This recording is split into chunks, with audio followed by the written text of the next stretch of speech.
आज मुसलमान जिन दो हस्तियों को याद कर रहे हैं, अगर वो होते, आज इजराइल हिम्मत नहीं करता कि निहत्ते फिलिस्तीनियों के घरों पर बम गिराने की। पिछली 2 सदियों में इस्लामी दुनिया में 2 ऐसे लीडर आए जिन्होंने इन कुफ्फारों की आंख में आंख डालकर चैलेंज किया और इस्लाम के खिलाफ उनकी हर चाल को नाकाम बना दिया। आज हम इन 2 शख्सियत के बारे में आपको बताएंगे, लिहाजा आपसे गुजारिश है कि वीडियो को एंड तक जरूर देखें। एक शख्सियत सुल्तान अब्दुल हमीद थे, जिनकी जहानत, ईमानी जज्बा और फिलिस्तीनी आवाम के लिए उनकी मोहब्बत किसी से छुपी नहीं है, जिसकी वजह से इस्लाम के दुश्मन उन्हें अपने लिए सबसे बड़ा खतरा समझते थे। और दूसरी शख्सियत इराक के राष्ट्रपति सद्दाम हुसैन थे। आज के वीडियो में हम अरब दुनिया के सबसे ताकतवर लीडर सद्दाम हुसैन की बात करेंगे, जो फांसी पर चढ़ते वक्त इस्लाम के दुश्मनों की आंखों में आंखें डालकर डटे रहे। सुल्तान अब्दुल हमीद की तरह सद्दाम हुसैन ने अपनी पूरी जिंदगी इस्लाम के दुश्मनों के खिलाफ लड़ते हुए गुजार दी, लेकिन सुल्तान अब्दुल हमीद की तरह वो भी अपने लोगों की गद्दारी की वजह से और कुफ्फारों की साजिशों का शिकार हो गए। सिर्फ यही नहीं, इन दोनों शख्सियात के खिलाफ ऐसी मुहिम चलाई गई, आज तक मगरबी दुनिया और कई मुसलमान मुल्क भी इनको जुनूनी और अमन के दुश्मन मानते हैं। 30 दिसंबर 2006 को राष्ट्रपति सद्दाम हुसैन को फांसी दी गई थी। उससे पहले अमेरिकी फौज ने अपनी कठपुतली ऑर्गेनाइजेशन के सुपुर्द किया था और उनकी फांसी का मंजर लाइव इंटरनेट पर टेलीकास्ट किया गया था।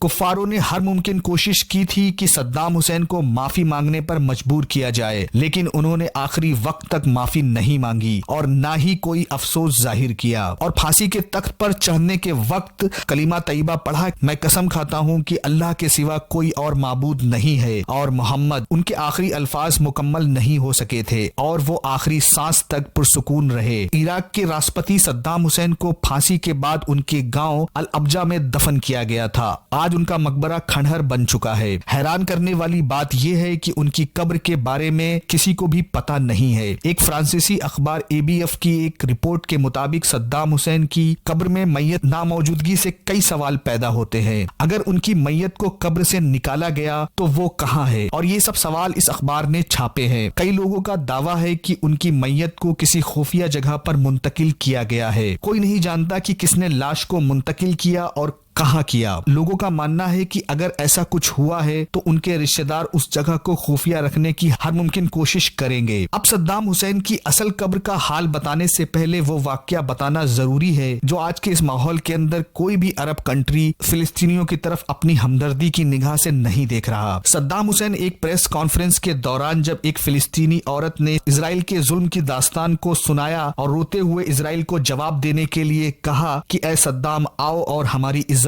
को बचाओ, तो ये सुनकर सद्दाम हुसैन फूट फूट कर रोने लगे। फिर उसी रात उन्होंने अपने फौज के आला ऑफिसर्स को इकट्ठा करके इजराइल पर हमला करने का मंसूबा बनाया। कुछ ही दिनों में इराक ने इजराइल पर हमला किया और इजराइल की राजधानी को राख का ढेर बना दिया। इस हमले के बाद यहूदियों ने सद्दाम हुसैन को दूसरा हिटलर कहना शुरू कर दिया, लेकिन ईमान की ताकत ऐसी थी कि 40 तबाह कर देने वाले हमले करने के बावजूद अमेरिका, ब्रिटेन समेत पूरे यूरोप में किसी की हिम्मत नहीं हुई कि सद्दाम हुसैन के खिलाफ कोई आवाज उठा सके कि सद्दाम हुसैन ने ये क्यों किया। हजारों यहूदियों को मार दिया गया। इजराइल उस वक्त इराक पर हमला करने की पोजीशन में नहीं था और हजारों यहूदियों को इस हमले में खुद को बचाना पड़ा। अमेरिका उस वक्त सुपर पावर बन चुका था, वो भी सद्दाम हुसैन के खिलाफ इजराइल के हक में आवाज नहीं उठा पाया। लेकिन फिर जैसा कि यहूदियों को अपनी चालाकी के लिए जाना जाता है, उन्होंने रातों रात सद्दाम हुसैन के खिलाफ एक ऐसा मंसूबा बनाया, किसी तरह भी सद्दाम हुसैन को अपनी चाल में फंसाकर उनको पूरी दुनिया के सामने जलील कर सके। क्योंकि यहूदी ये बात बखूबी जानते थे कि अगर सद्दाम हुसैन को किसी तरह कंट्रोल कर लिया जाए तो मुस्लिम दुनिया में कोई और उनके मंसूबों के खिलाफ खड़ा होने की जुर्रत कभी नहीं कर सकता। और वो आज हम देख भी रहे हैं। और पूरी दुनिया इन यहूदियों के कंट्रोल में आ जाएगी, जहां उनकी मर्जी चलेगी और दुनिया के मुसलमान उनके गुलाम होंगे। इसलिए सबसे पहले उन्होंने 11 सितंबर का वाकया रचाया और फिर अफगानिस्तान और 2003 में इराक पर अमेरिका और उसके सहयोगी देशों ने हमला कर दिया। फिर दिसंबर 2003 में सद्दाम को गिरफ्तार किया गया और उन पर उस कोर्ट में मुकदमा दर्ज हुआ जिसके ऑर्डर अमेरिका से आ रहे थे। सद्दाम हुसैन के मुकदमे के दौरान उनके तीनों वकीलों को कत्ल कर दिया गया और सद्दाम हुसैन ने उस वक्त भूख हड़ताल भी की। सद्दाम हुसैन को पूरी तरह से बेबस किया गया और कोई भी उनको बचाने के लिए नहीं बचा और सद्दाम हुसैन अपने केस को हल करने की तमाम कोशिशों को नाकाम बना दिया गया और आखिरकार सद्दाम हुसैन को फांसी दे दी गई। गई। सद्दाम हुसैन को उनके गांव लाकर दफनाया गया, लेकिन कुछ दिनों बाद उस वक्त के अमेरिकी राष्ट्रपति जॉर्ज बुश के हुक्म पर उनकी लाश को बगदाद लाने का हुक्म जारी हुआ और जब उनकी कब्र को बगदाद लाने के लिए खोला गया और वहां मौजूद मुसलमान, ईसाई और यहूदी एक हैरतनाक मंजर देखा। उन सब ने देखा कि सद्दाम हुसैन का चेहरा एकदम तरोताजा है, जैसा कि एक जिंदा इंसान का होता है, और ऐसा मालूम हो रहा था कि वो गहरी नींद में सो रहे हैं। ये सब उनको दफन करने के 12 साल के बाद का वाकया है। कई लोगों का दावा है कि सद्दाम हुसैन के जिस्म को वहां से निकाल लिया गया था, लेकिन उनको बगदाद नहीं लाया गया, बल्कि उनके करीबी लोग उनको नामालूम काम पर मुंतकिल करके एक खुफिया जगह पर दफनाया गया, जिसका पता आज तक किसी को नहीं है। और अमेरिका ने जो कब्र सद्दाम हुसैन के लिए तैयार की थी वो वहां पर नहीं है। सद्दाम हुसैन के बॉडीगार्ड का बयान सामने आया कि सद्दाम हुसैन ईमान के पुख्ता और बहुत सादा इंसान थे जो मौत से कभी नहीं डरे, और जब उन्हें फांसी के हुक्म के लिए कटघरे में लाया गया तो तब भी वो मुस्कुरा रहे थे और उन्होंने मुस्कुराते हुए मौत को गले लगा लिया। अल्लाह से दुआ है कि अल्लाह सद्दाम हुसैन को जन्नतुल फिरदौस में जगह अता फरमाए, आमीन। आज के हालातों को देखते हुए अल्लाह अरब के मुल्कों को फिलिस्तीनी मुसलमानों की हिफाजत करने का जो जज्बा अब उनमें नहीं बचा है, अल्लाह वो जज्बा उनमें पैदा कर दे, आमीन। वीडियो पसंद आया हो तो लाइक और शेयर करें। चैनल को अगर सब्सक्राइब नहीं किया है तो सब्सक्राइब